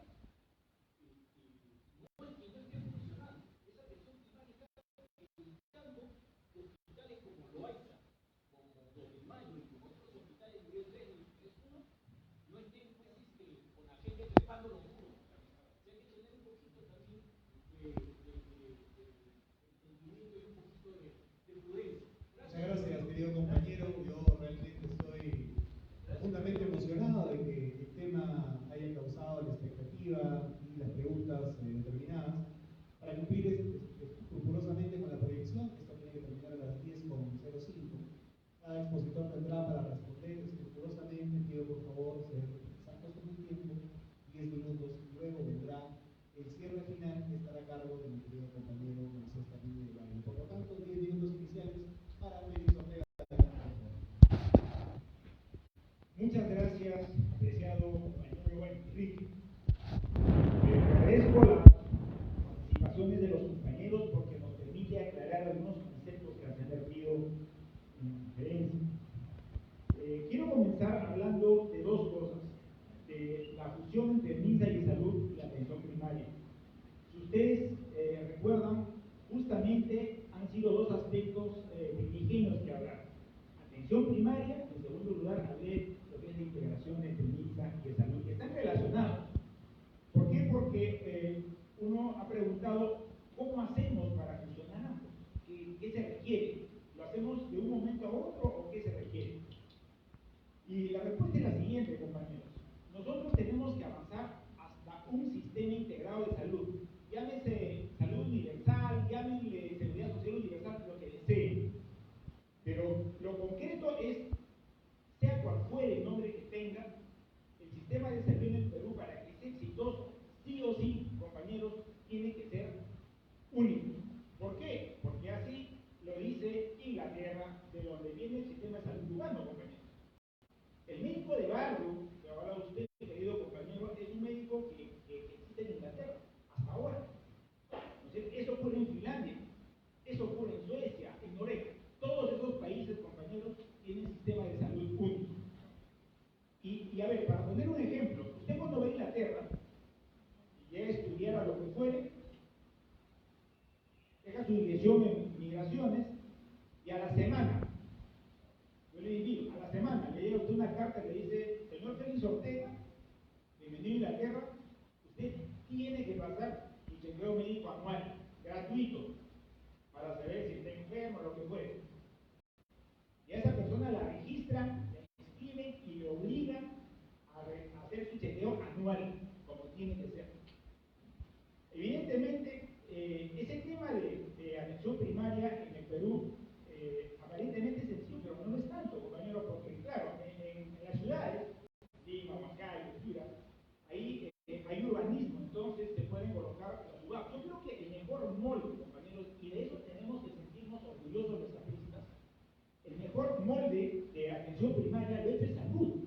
Lo que ocurre es que en esos 5 años no se ha notado mucho porque se hicieron solo 5 unidades básicas de atención primaria, pero ustedes no se imaginan el grado de satisfacción que tuvo esa gente. Ese modelo que hizo de salud tiene que replicarse en todo el Perú. Miren, el esquema de las UBAPs es el siguiente. Había un médico general, un médico pediatra o con un fellow en pediatría, un obstetriz, de ser posible un ginecólogo, un laboratorio básico que tenía un esquema y tenía su ecógrafo, su parte odontológica y su servicio de rayos X. Ese esquema tenía que replicarse en todo el Perú, de acuerdo al tamaño de la población. Por ejemplo, ese campo de usted que tiene la almenar ahí en INSE era grande, ¿por qué? Porque acaparaba una gran población. Pero eso mismo se puede hacer en los lugares alejados. Y alguien me dirá, ¿cómo hacemos para que el médico, la enfermera, la obstetriz llegue hasta esos lugares? Es complejo, compañeros. Claro que sí. Hay varias formas, ¿no? Una forma es pagarle más al médico. El tema es que, por ejemplo, allí el régimen de contratación del Estado es muy difícil, porque todos somos 728. Entonces, el 728, por más que uno esté en la punta del cerro, no va a ganar más que esté en Lima. Entonces, ahí hay que hacer excepciones, ¿no?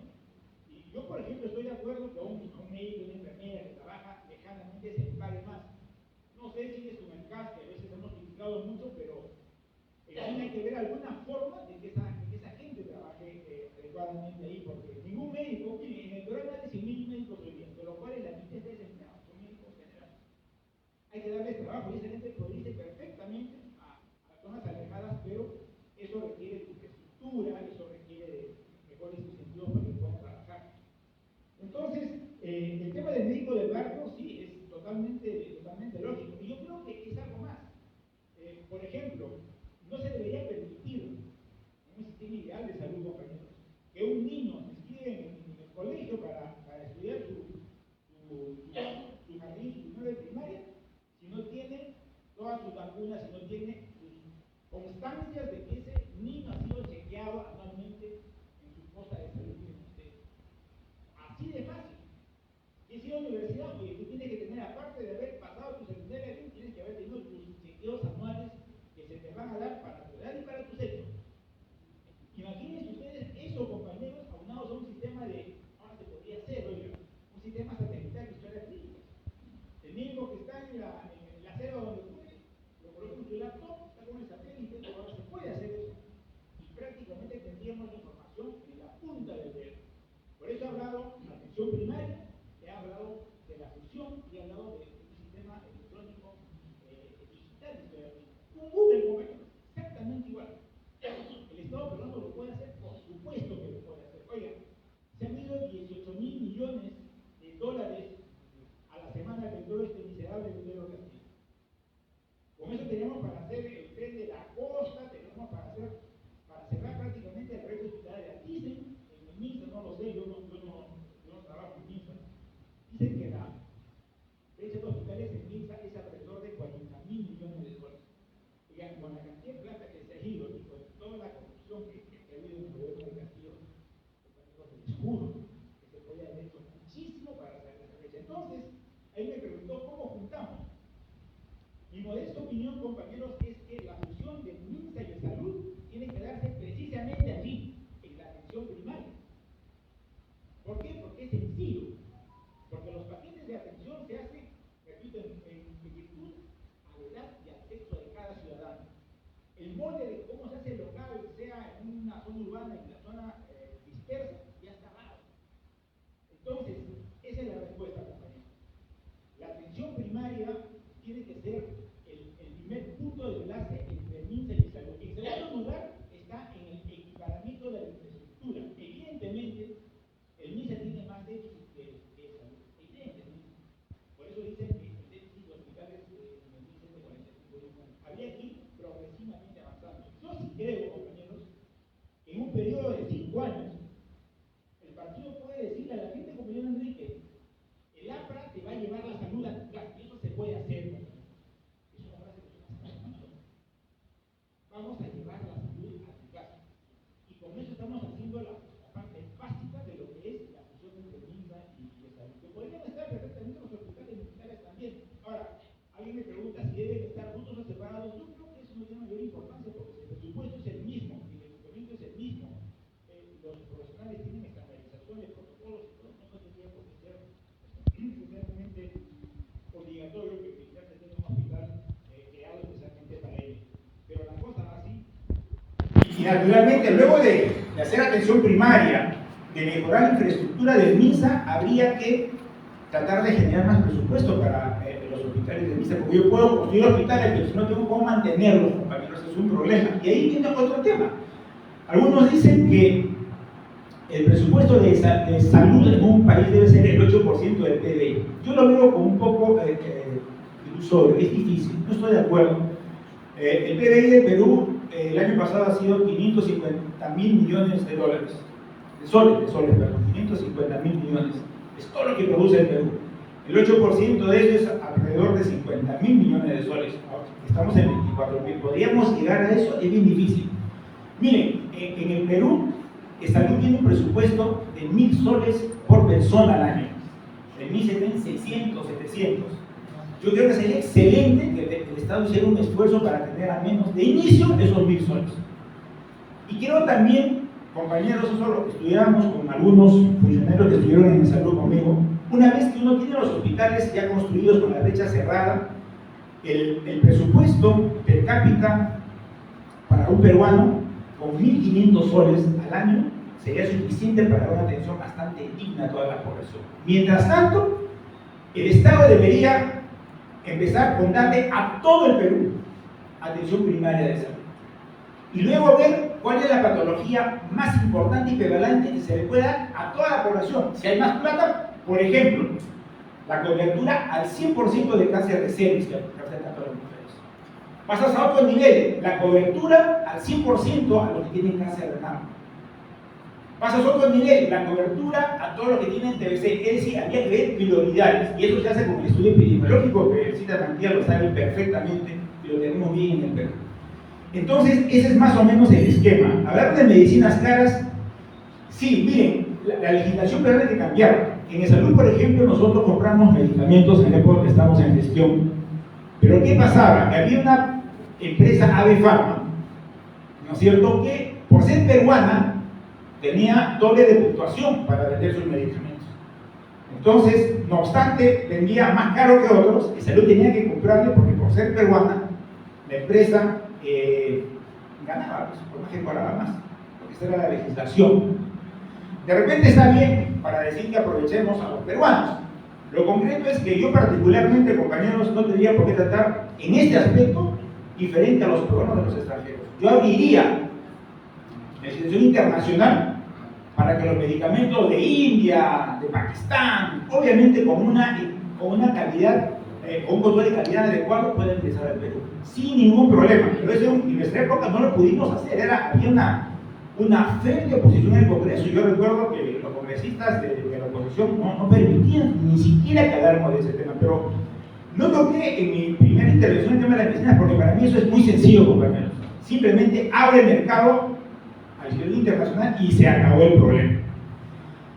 Luego han hablado de enfermedades diarréicas, bueno, toda la patología simple, de capa simple, queridos compañeros, resfríos, diarreas, enfermedades virales, que es, repito, el 80% de la causa de consulta en el Perú debería atenderse en las postas primarias. Es así en Inglaterra, es así en Finlandia. Usted no puede ir al hospital St. Max de Londres por una diarrea, que es un hospital que se encuentra. No se puede. Ahora sí, un momentito, señor, por favor, vaya a su posta. Es que es así. Y por ejemplo, el hospital de Chiclayo le equipamos con todo: tomógrafo, resonancia, gammagrafía, acelerador lineal. Estamos aquí funcionando. A Chiclayo, a Trujillo, rivalidad que al final venimos a los grandes, a Arequipa, Cusco y Huancayo, mi ciudad. Y esos hospitales, hoy día, por ejemplo, Huancayo tiene la capacidad de resolver casi todo. Entonces, a medida que haya mayor cantidad de dinero, que haya más profesionales, podemos ir ya colocando un hospital de especialidad en Huánuco, otro podemos colocar en Moquegua, otro podemos colocar en otras regiones. Pero esto tiene que ir en forma progresiva haciendo estas cosas. Hablaron de agua potable. Evidentemente, compañeros, cuando yo hablo de salud y atención primaria, el agua forma parte de, ni tengo que tocarlo. O sea, la salubridad comienza por el agua potable. Además, absolutas en medidas absolutas. Uno, que sin saneamiento básico no hay salud. Y dos, que las vacunas sirven.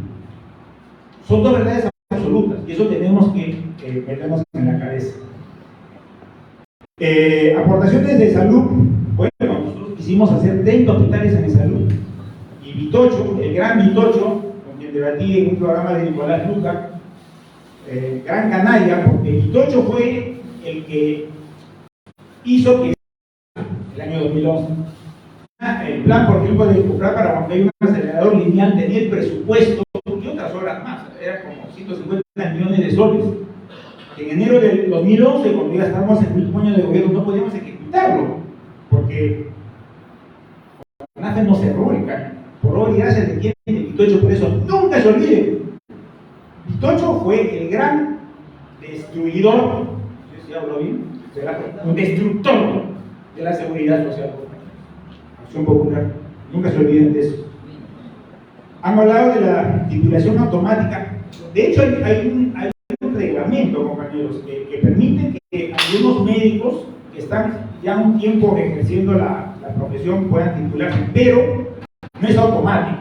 Tiene que haber una serie de pruebas. Yo, por ejemplo, compañeros, soy cirujano general, y aquí está Edwin Vázquez, que es de Villarreal. Yo he hecho la especialidad de cirugía oncológica también, no porque estoy en un hospital. Lo que pasa es que en mi hospital yo siempre he hecho cirugía oncológica. entre otras cosas. Entonces, yo he presentado a la Universidad de Villarreal toda mi casuística, ¿no es cierto? ¿Cuántos cánceres he operado? Y como tiene un número de operaciones oncológicas que he hecho, te pueden dar el título. Esa ley existe, pero evidentemente no he leído el contenido que ha dado Ortelli por Palatino, pero si es tan fácil como decir, el hecho de que usted esté rotando en un servicio 3 años, le da el derecho a tener un título sin haber verificado lo que ha elaborado en esa especialidad, es absolutamente válido porque simplemente es demagogia y estaremos favoreciendo a profesionales mediocres en el país. Entonces, esa ley, desde ese punto de vista, no debería ir, repito, no la he leído, de tal manera que no voy a andar más con esto. Yo creo que he respondido a algunas cosas que he podido captar de nuestra digna audiencia y naturalmente dispuesto a seguir respondiendo y dialogando. Muchas gracias por esta segunda participación. Un fuerte aplauso por esta intervención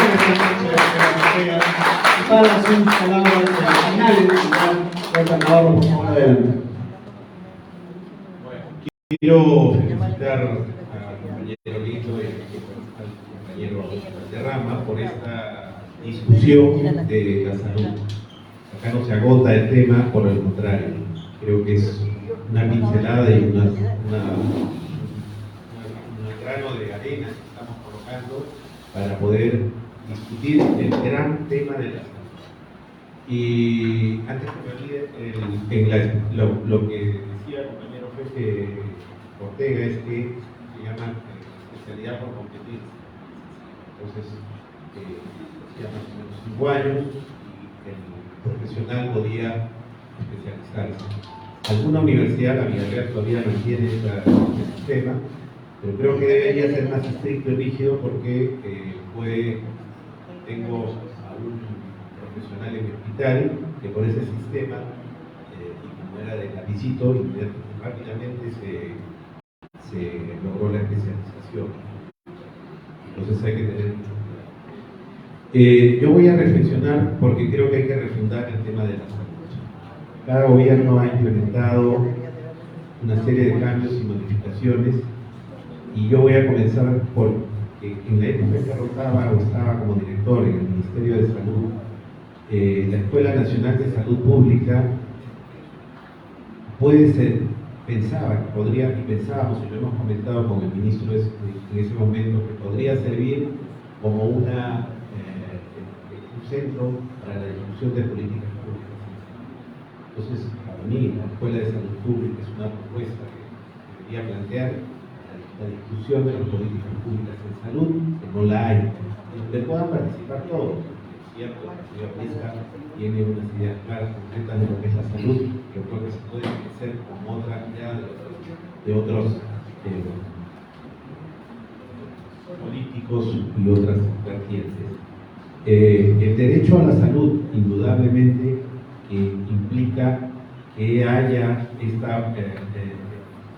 intercambio prestacional de cómo conseguir que la gente de salud se atienda en el MINSA y en el MINSA se atienda en salud. Lamentablemente en la pandemia, y eso también tuvimos la experiencia en el MINSA, que atendimos a pacientes de salud y luego de salud no ha logrado pagar, todavía no ha logrado. Entonces, ahí hay un sistema a nivel de autoridades de cómo ponerse de acuerdo para que puedan tanto el uno pagarle al otro y el otro pagarle al otro. Entonces, el tema del financiamiento siempre es el apoyo más importante. Entonces, creo que este sistema de intercambio prestacional es importante, es fundamental trabajarlo, pero creo que se tienen que sentar a discutir cómo va a ser esto y en qué medida, como bien decía el doctor Ortega, en salud probablemente tenga una infraestructura más elaborada y de mejor calidad que salud,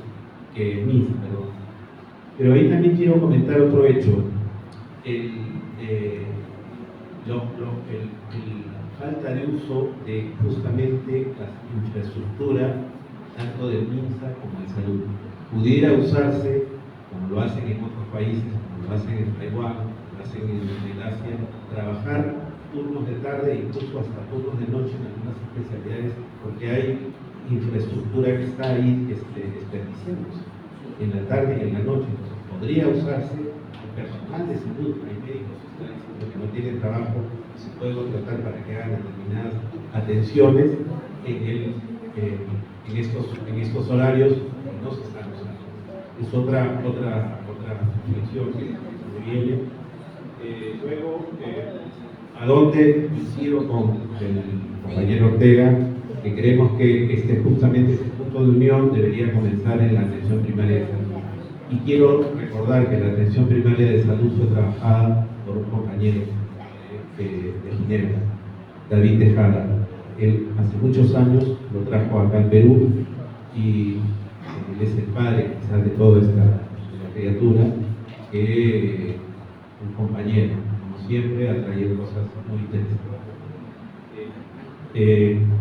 Respecto a lo que decía el doctor, en el área de promoción de la salud, me preguntaba lo que se ha trabajado, no son los médicos de barrio, se están proporcionando son la medicina familiar y la atención de los como estaba el ingeniero Morán, si había los agentes comunitarios han estado trabajando en la época de la pandemia en el Ministerio de Salud. Si ha habido trabajo, si se ha estado en el área de promoción de la salud, sí han estado trabajando. Probablemente no en la intensidad que se debería, pero sí ha estado trabajando.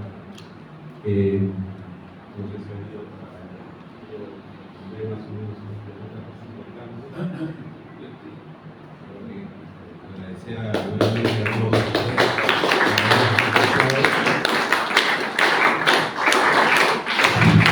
Con la venia de nuestro anfitrión, de Fernando Lindo, entonces, para el cierre de esta intensa jornada y además con una participación muy importante, una asistencia también muy importante, se ha dado la palabra a Moisés Tamini del Valle, miembro de la Comisión Nacional Política del partido, para que clausure nuestro evento. Fuertes palmas, por favor.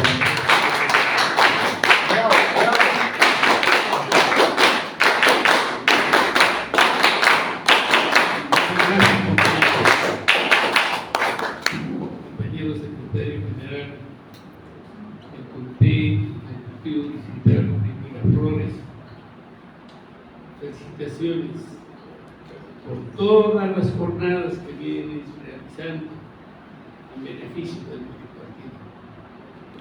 Gracias, Félix, por haber venido a exponer temas de tu amplio dominio. Eres joven, eres un elemento en quien el partido confía para recuperar el alma aprista en la tierra huanca donde vive Félix Ortega Gasti. Felicito a Enrique Valderrama, joven,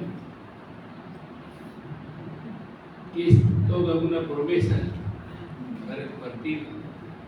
Yo lo aliento con entusiasmo porque veo su trabajo. No es necesario o no es simplemente que hablemos, que prediquemos y nuestras palabras se vayan al viento. Nosotros tenemos la obligación de pensar, hablar y ejecutar lo que queremos hacer en beneficio del Perú, en beneficio de nuestro partido. Felicitaciones, mi querido compañero, por su exposición. Quiero levantarles el ánimo a ustedes. No se entristezcan, los veo a muchos acongojados, a muchos desganados. El APRA está reviviendo con fuerza gracias a la inscripción que ya hemos conseguido en el Jurado Nacional de Elecciones, el registro del Partido Político.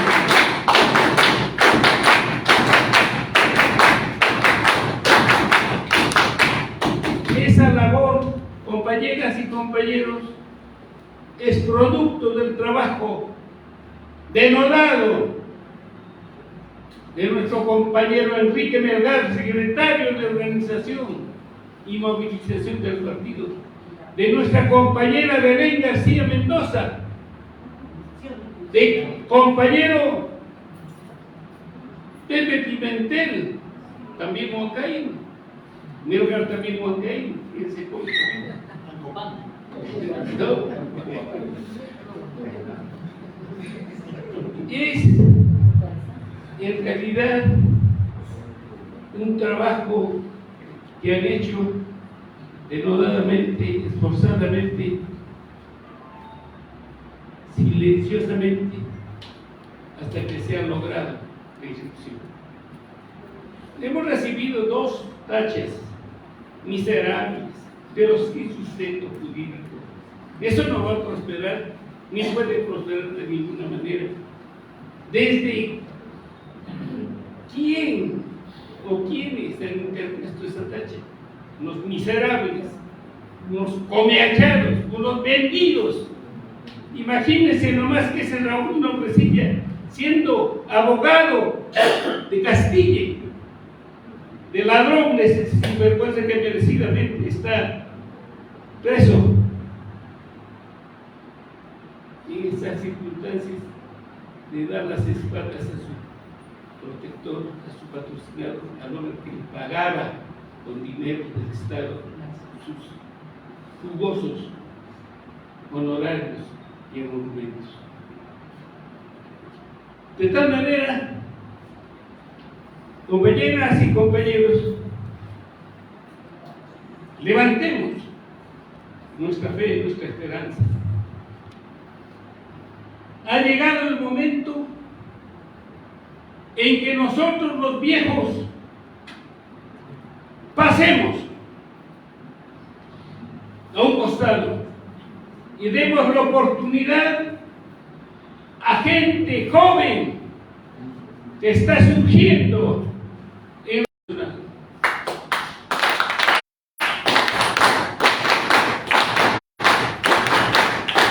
Felicitemos y aplaudamos la actitud de muchos compañeros que vienen trabajando denodadamente y con desprendimiento económico para hacer las propagandas.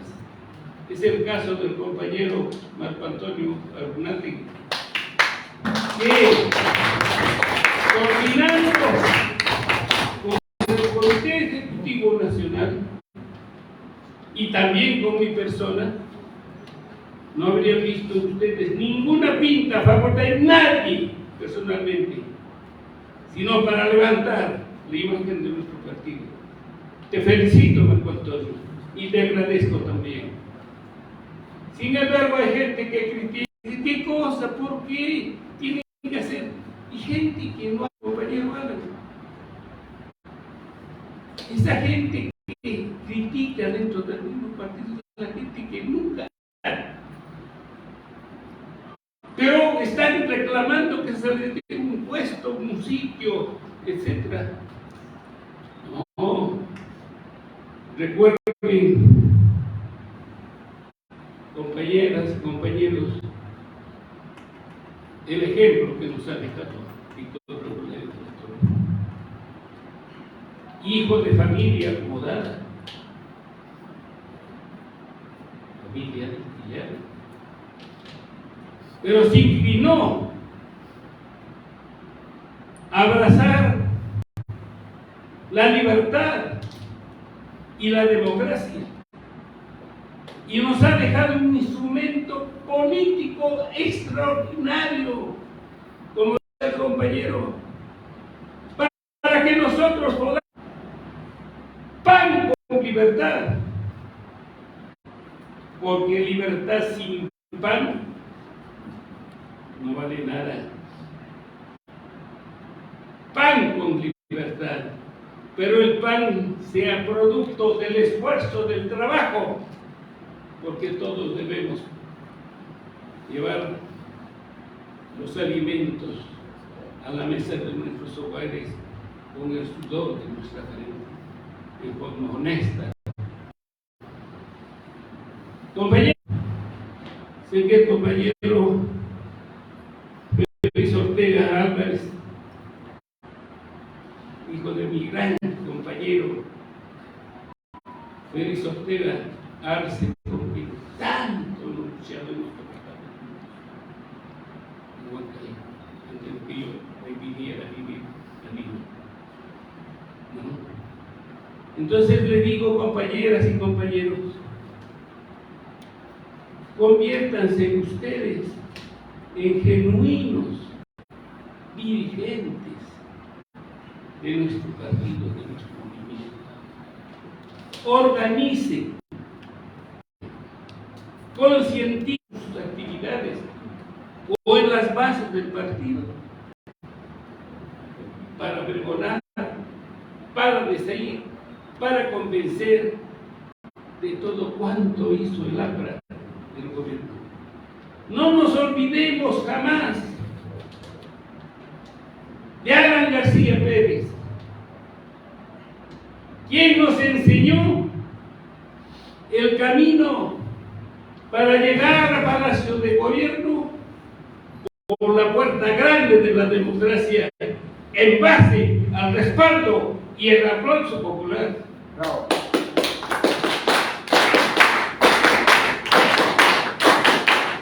Estoy seguro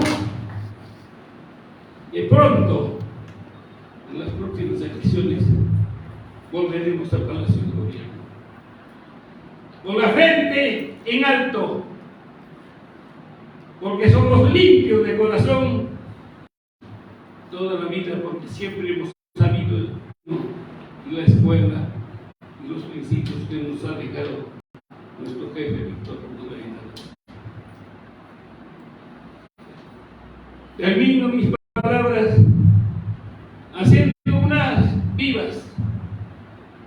¡Viva Víctor Raúl de la Torre! ¡Viva! ¡Viva el Partido Aprista Peruano! ¡Viva! ¡Viva Alan García Pérez! ¡Viva! ¡Viva el APRA, compañeros! ¡Viva! ¡Viva el APRA! ¡Viva!